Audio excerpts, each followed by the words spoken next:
Everyone, Radhe Radhe সকলকে। তো যেহেতু ছিল কাল রথযাত্রা, তো সকাল সকাল আমি উঠে আমার যজ্ঞকে পুজো দিয়ে দিয়েছি। পুজো দেওয়ার পরে আমি আমার কর্তব্য রেডি হয়ে বেরিয়ে গেছে হচ্ছে রথ দেখার জন্য। তো যেহেতু আমরা ইস্কনে যাবো না বলে প্ল্যান করেছিলাম, তো সেখানে প্রচণ্ড পরিমাণে ভিড় হবে। তো ভাবছিলাম যে কোথায় যাবো। তো প্রথমে চলে গেছিলাম হচ্ছে আমরা বর্ধমান রোডের গড়িয়া মঠে। সেখানে গিয়ে আমরা জানতে পারি যে সেখানকার রথটা অলরেডি বেরিয়ে গেছে। তো আমরা কিছুক্ষণ আশেপাশে ঘুরে প্রথমেই নিলাম হচ্ছে লটকা, কারণ রথের দিন লটকা নেবো না তা তো হতেই পারে না।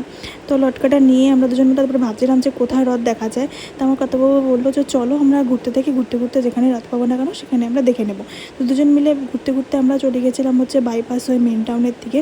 তো বাইপাসে যাওয়ার সময় আমরা অনেকগুলো রথ দেখতে পেয়েছিলাম, কিন্তু যেহেতু সবগুলো অপোজিট সাইডে ছিল তো কোথাও আমরা সামনে যেতে পারিনি।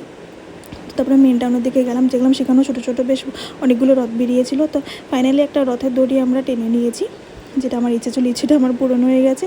তো তারপরে আমরা ভাবছিলাম যে কোথায় যাব। তো চলে গেলাম হচ্ছে রথখোলা গিয়ে এখানে দেখলাম বেশ সুন্দর কিন্তু মেলা বসেছে। আমি কিন্তু ফার্স্ট টাইম রথখোলার মেলাতে গিয়েছিলাম, এর আগে কোনোদিনও যাইনি। তো গিয়ে আমি করলাম হচ্ছে আগে পেট পুজো, কারণ প্রচণ্ড খিদে পেয়ে গেছিলো।